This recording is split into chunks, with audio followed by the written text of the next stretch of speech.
Hello everybody and welcome to this video, the continuation in my series on question 5 from the AQA English Language Paper 1, the 2017 exam onwards, although this video will apply to all GCSE English Language exams.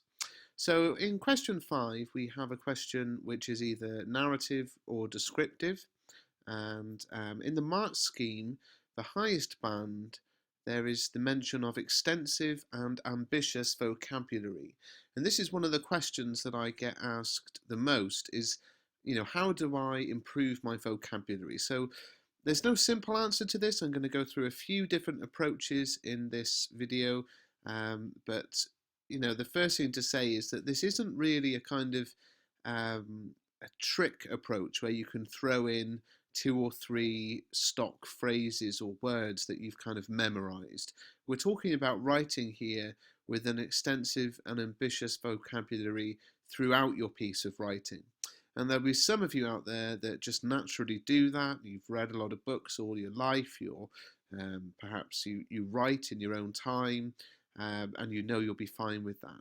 And that really comes down to what this is all about. The first thing and the main thing you can do to demonstrate an extensive and ambitious vocabulary is to read lots of books. So that's how we learn vocabulary. We read a book and it has a word in it that we've never really seen before, but because of the context of the piece, because of being able to read around it, we understand what that word means, and slowly but surely we start to use that word ourselves. Now, of course, we also learn vocabulary through verbal communication. But the thing is, unless you're speaking to people who often use that extensive and ambitious vocabulary, then you're not going to learn much vocabulary off those people. So in reality, the people that I spend my time with in my life, I probably don't learn new words from talking to them. I might occasionally, if there's a specialist field that they know about that, they're talking to me about. But what I'm saying is, the people you hang around with, the verbal communication, the TV you watch, probably isn't going to extend your vocabulary, but reading will. Now, there is a caveat on that, which is that reading magazines and reading kind of perhaps, pretty basic, trashy books maybe won't expand your vocabulary. But what I would recommend is that you try to read fiction, and there are lots of good books out there. You can have a look at books which win prizes like the Booker Prize, and you can have a look at those books, and those tend to be good examples of vocabulary, as well as the classics, as well as the sort of, which you're reading a bit in this course anyway, but have a look at some classic literature as well, which is always very cheap also. So that is the way to extend your vocabulary. But of course, some of you will be watching this video, quite close to the exam and saying, well, I haven't got time to read War and Peace. So what else can we do? Well, one thing you can do is you can practice writing descriptive pieces. I was thinking about this earlier, and question 5 is going to be either a narrative question or a descriptive question. And with both of those, there's going to be a time in your time in your writing where you're going to want to describe the setting. So what I would actually suggest is that you practice writing, let's just say, a good paragraph that describes the setting of an imagined event. And you'll find that when you write something down, it'll be something like this. It was a hot day. The sun was blazing fiercely in the sky, beating down on the man.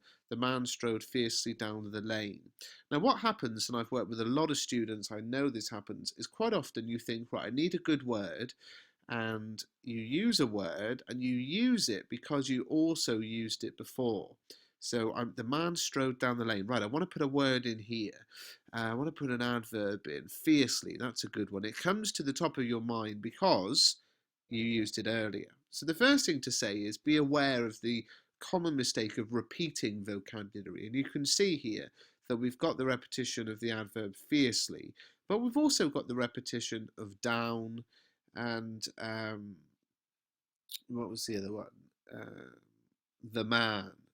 So the first thing to say is, even if you don't feel that you have that hugely ambitious vocabulary, What you can do is look out for times when you're repeating yourself and deliberately then go back and just cross that word out and replace it with something better. So if we look at that sentence and we look at the idea, hang on, I'm losing my place here. So we could say, well, what can we replace hot with?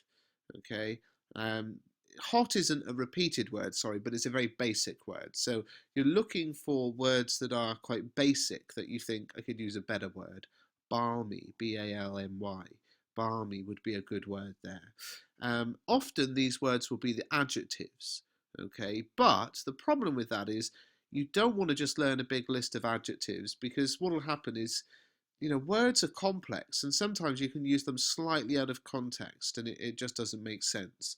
The other thing is, with this 2017 exam, you've already got to memorize so many quotations for the literature exam that I don't really want to just give you a list of words to remember to use in your question 5. What I want to suggest is that right now, before the exam, you begin writing descriptive pieces or stories, and you look for where you're commonly repeating yourself and where you're using quite basic words like hot. And then you can look at synonyms online and think, how could I replace that with a better word? Now, when you have something like this, the sun was blazing fiercely, the man strode fiercely. We want to replace one of those fiercelys, and you have to think, well, which one? I quite like the sun blazing fiercely, so I'm going to leave that one and we'll replace the man strode fiercely with perhaps vehemently. That's a good word. What we don't want to do is replace a word with one that's not more sophisticated. So the good approach here is read books. Then, if you want to, you should practice writing descriptive pieces or stories and look for where you use basic words like hot, and then look up those words to improve and change, and look for where you find yourself repeating yourself. And as I said, in either a descriptive or a narrative piece, you're going to be writing about settings. So it doesn't hurt to come up with some stock phrases and words and ambitious vocabulary. One of the things that I've got stuck in my head is that the smell of freshly cut grass filled his nostrils. I just have taught descriptive writing so many times and said, you should describe all of the senses, not just what you can see, but hear and smell and feel and touch and all the rest of it. And one of the smells that often seems easy to write about is that. So it's not a problem to come up with a kind of nice description of setting with an extended vocabulary that you can, use in that piece. And as I said, you can replace those words. You might come up with a small list of words that you think are particularly impressive, melancholy, grotesque, monstrous, minuscule. Words that you think, I don't use these words regularly, so I need to kind of have a few that stuck in my head that I think are particularly impressive. But as I said, the problem there is if you write a 2-page descriptive piece and you throw in 3 really good words, then that's still not going to hit that top mark band. It's got to really be consistent throughout. The other thing is you can overdo it, and this is a sentence from The Great Gatsby. You've got to be careful not to overcomplicate and use so many examples of ambitious vocabulary and really try to be really developed in your writing that it just comes to the point where it's too much, which I think this is. Its vanished trees, the trees that have made way for Gatsby's house, had once pandered in whispers to the last and greatest of all human dreams. For a transitory enchanted moment, man must have held his breath in the presence of this continent, compelled into an aesthetic contemplation he neither understood nor desired, face to face for the last time in history with something commensurate to his capacity for wonder. Now, you could look at a piece like this and say, oh, there's some good words there that I don't know. Commensurate, compelled, transitory, aesthetic. So I'm going to look those words up and try and use them in my writing. But as this example shows, sometimes you can write and you can get so carried away that actually you lose the reader a little bit.